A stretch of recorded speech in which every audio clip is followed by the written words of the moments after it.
ನಮಸ್ಕಾರ ಫ್ರೆಂಡ್ಸ್, ಎಲ್ಲರಿಗೂ ಬೆಳಗಿನ ಶುಭೋದಯ. ಇವತ್ತು ಚಪಾತಿಗೆ ಮೆಂತ್ಯ ಚಪಾತಿಗೆ ರೆಡಿ ಮಾಡ್ತಿದ್ದೀನಿ. ನೆಕ್ಸ್ಟು ಅದಕ್ಕೆ ಹಾಗಲಕಾಯ್ದು ಪಲ್ಯ ಮಾಡ್ತಿದ್ದೀನಿ, ಡ್ರೈ ಪಲ್ಯ. ಇದಕ್ಕೆ ಯಾವುದೇ ರೀತಿ ತುಂಬ ಮಸಾಲೆಗಳನ್ನೆಲ್ಲ ಹಾಕ್ತಿಲ್ಲ.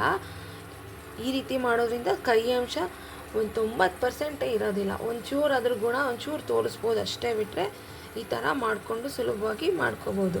ನಾನಿದೊಂದು ಅರ್ಧ ಕೆ ಜಿಯಷ್ಟು ಹಚ್ಬಿಟ್ಟು ಇದೇ ಥರ ನೀರಿಗೆ ಹಾಕಿ ಸ್ವಲ್ಪ ಉಪ್ಪು ಹಾಕಿ ಹಾಕಿದ್ದೀನಿ. ಒಂದು ಕಾಲು ಗಂಟೆ ಹಾಕಿದ್ರೆ ಸಾಕು. ಮತ್ತು ಒಂದೆರಡು ಈರುಳ್ಳಿ, ಒಂದು 4 ಹುಳಿ ಅಂಶಕ್ಕೆ ಒಂದು 4 ಟೊಮೊಟೊ ತೊಗೊಂಡಿದ್ದೀನಿ. ಇದ್ರ ಟೊಮೊಟೊ ಅಂದರೆ ಹುಳಿ ಟೊಮೊಟೊ.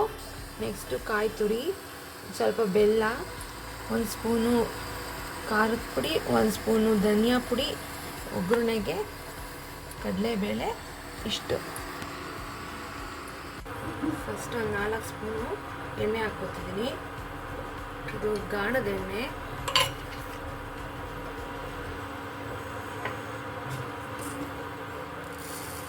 ನೆಕ್ಸ್ಟ್ ಸಾಸಿವೆ, ಕಡಲೆಬೇಳೆ, ನೆಕ್ಸ್ಟ್ ಈರುಳ್ಳಿ,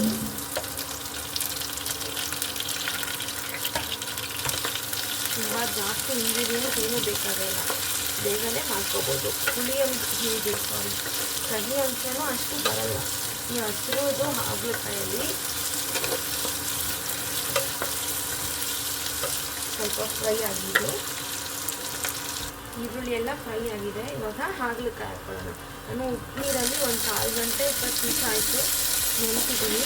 ಸ್ವಲ್ಪ ಫ್ರೈ ಅಂಶ ಎಲ್ಲ ಬಿಟ್ಕೊಳ್ಕೊಳ್ಳೋಣ. ನೀವು ಈ ರೀತಿ ಮಾಡಿ ನೋಡಿ, ನಿಮಗೂ ಗೊತ್ತಾಗುತ್ತೆ. ಶುಗರ್ ಇರೋದು, ಬಿ ಪಿ ಇರೋದು ತುಂಬ ಕಂಟ್ರೋಲ್ ಮಾಡುತ್ತೆ ಶುಗರ್ನೆಲ್ಲ. ನೀವು ಮಾಡೋಕ್ಕೊಂದು 3 ಟೈಮ್ಸ್ ಅಟ್ಲೀಸ್ಟ್ ಕೇಕ್ ಅಂತಾರೆ ತಿಂದರೆ ಒಳ್ಳೆಯದು.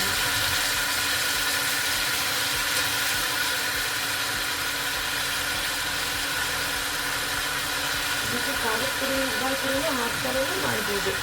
ಹಾಗೇನು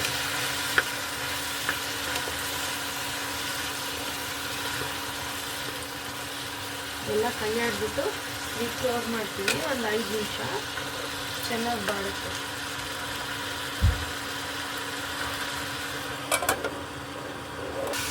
ಇದು ದೈತಿದೆ. ನಾನು ನೀರು ಹಾಕಲ್ಲ ಇದಕ್ಕೆ. ಇದು ಡ್ರೈ ಪಲ್ಯ. ನೀರು ಹಾಕು ಮಸಾಲೆ ಹಾಕು ಮಾಡ್ಬೋದು. ಇದು ಡ್ರೈ ಪಲ್ಯ.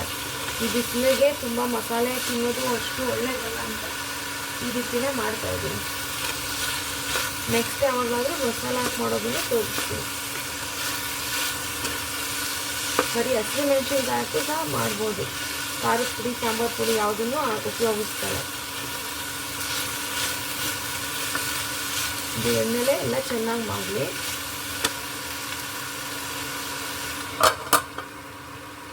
ಇದೆಲ್ಲ ಬೆಂದಿದೆ. ಇವಾಗ ಹುಳಿಗೆ ಟೊಮೊಟೊ ಹಣ್ಣು ಹಾಕ್ತಿದ್ದೀನಿ. ಬೇಕಾದ್ರೆ ಸ್ವಲ್ಪ ಹುಣಸೆಹಣ್ಣು ಹಾಕ್ಕೋಬೋದು. ಮತ್ತು ಹುಣಸೆಹಣ್ಣಿನ ಟೊಮೊಟೊ ಹಣ್ಣೆ ತುಂಬ ರುಚಿ ಬರೋದು.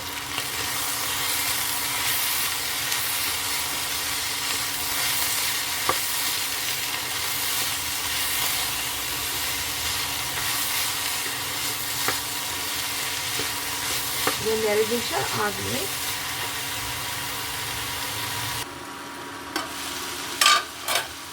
ಇನ್ನೇನು ಬೇಯಿಸಿದೆ.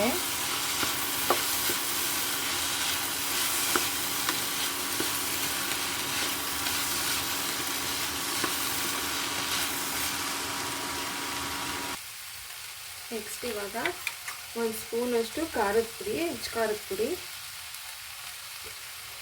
ಸ್ವಲ್ಪ ಧನಿಯಾ ಪುಡಿ, ಬೆಲ್ಲ ನಿಮಗೆ ಬೇಕಾದ್ರೆ ಹಾಕ್ಕೋಬೋದು, ನಿಮ್ಮ ಆಪ್ಷನ್. ನೆಕ್ಸ್ಟು ಕಾಯಿ ತುರಿ.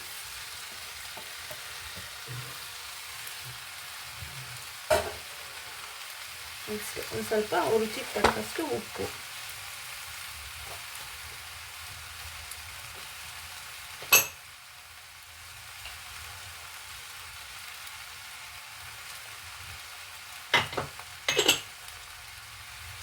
ಕಹಿ ಅಂಶ ಎಲ್ಲ ಹೋಗ್ಲಿ ಅಂತ ನಾನು ಉಪ್ಪು ಬೆಲ್ಲ ಸೇರಿಸ್ತೀನಿ. ಎಲ್ಲ ಕ್ಲೀನಾಗಿ ಕೈ ಆಡ್ಕೊಂಡು ಒಂದು 2 ನಿಮಿಷ ಆದರೆ ಮುಗೀತು ಇದು.